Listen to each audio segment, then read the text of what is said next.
Very good morning, students. Welcome to the class. In this video lecture, we will learn our poem, The Lake Ill of Innisfree. So, which is written by William Butler Yeats. Poem में Innisfree जो है एक place है. Poem ने उस place के बारे में लिखा है जहाँ पर वो बचपन से बड़े हुए हैं. वहाँ पर उनकी अच्छी अच्छी खूबसूरत यादें जुड़ी हुई हैं. तो उस प्लेस पर वो वापस जाना चाहते हैं, वहाँ पर शांति से रहना चाहते हैं. वहाँ पर जो पीस है, जो नेचर है, उन सारी चीज़ों को वो फिर से एंजॉय करना चाहते हैं. सो यहाँ पर उन्होंने बहुत अच्छे से डिस्क्राइब किया है कि किन चीज़ों से वो इंस्पायर हैं, किन चीज़ों को वो वापस अपनी लाइफ में फील करना चाहते हैं. सो यहाँ पर एक छोटा सा डिस्क्रिप्शन है रिलेटेड टू दिस पोएम, तो that will see. First, this well-known poem explores the poet's longing for the peace and tranquility of Innisfree, a place where he spent a lot of time as a boy. This poem is a lyric. ये poem जो है एक lyric में लिखी गई है. So let's start from the first stanza. I will arise and go now and go to Innisfree, in a small cabin built there of clay and wattles mat. 9 bean rows will I have there, a hive for the honey bee, and live alone in the bee loud glad. तो पहले ही stanza में poet ने बता दिया कि वो Innisfree जाके क्या क्या करना चाहते हैं. So I will arise means stand up, खड़े रहना. एंड गो नाउ, जाना चाहते हो अभी के अभी. कहाँ पर? Innisfree में. और फिर वो वहाँ पर जाके एक छोटी सी कैबिन मीन्स एक छोटा सा रूम बनाना चाहते हैं. Of clay and wattles. Wattles का मतलब है ऐसी लकड़ियाँ जो राउंड शेप की बनी होती है, जो फेंसेस बनाने में ज़्यादातर लोग उसका यूज़ करते हैं. That is called वेटल्स.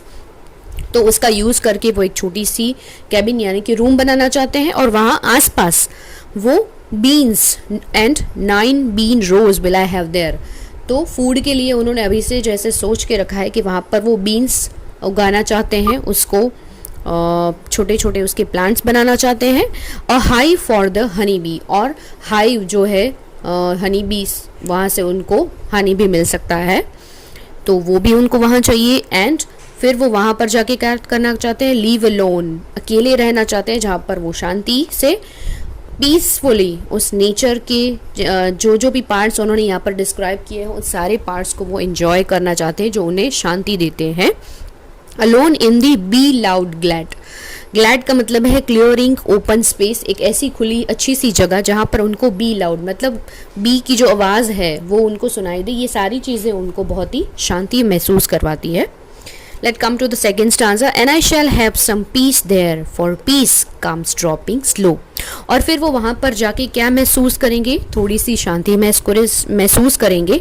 और ये शांति जो है it comes dropping slow, धीरे धीरे वो उनको महसूस होगी.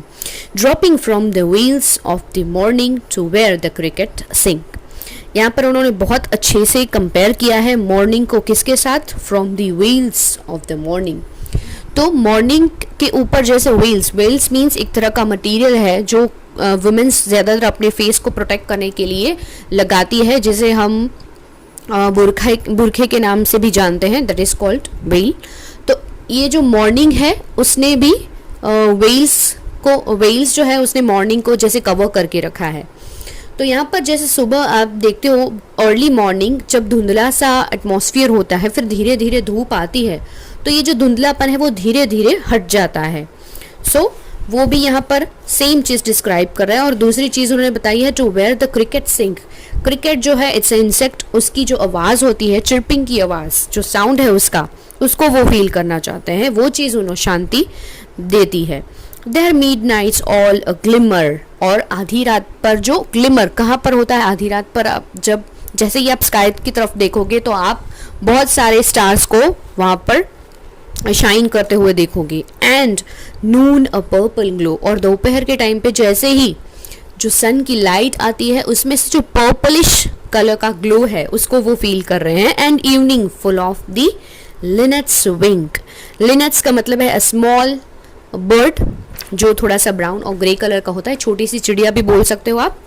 तो यहाँ पर उन्होंने पूरे दिन में जितने भी दिन के अलग अलग पार्ट्स है उन सभी पार्ट्स को वो कैसे पीसफुली एंजॉय करना चाहते हैं। आप बोल सकते हो इसे कि ये कुदरत के कलर है जिसको वो एंजॉय करना चाहते हैं। सुबह के टाइम पे, दोपहर पे, शाम पर, मिडनाइट पे, अलग अलग तरह के उन्होंने इवेंट्स जो है नेचर की, उन सबको उन्होंने फील किया है for the peace. Third stanza, I will arise and go now for always night and day. और वो फिर से यहाँ पर खड़े होके जाना चाहते हैं आइन is free for always night and day means full time, पूरे दिन वो वहां पर ही गुजारना चाहते हैं। I hear the lake water lapping with low sounds by the shore.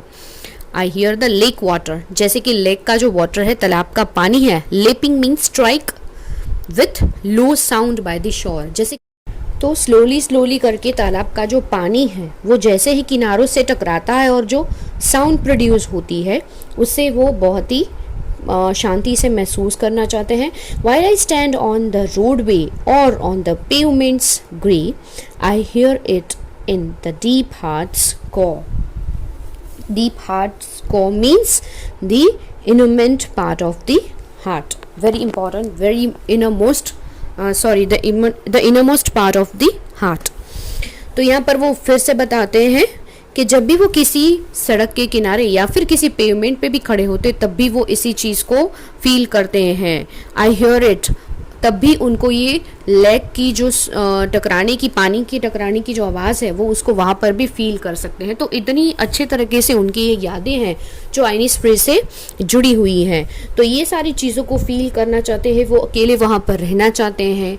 कुदरत ने जितनी भी अच्छी अच्छी चीज़ें दी हैं उन सभी के थ्रू वो शांति से वहाँ पर रहना चाहते हैं, शांति को फील करना चाहते हैं।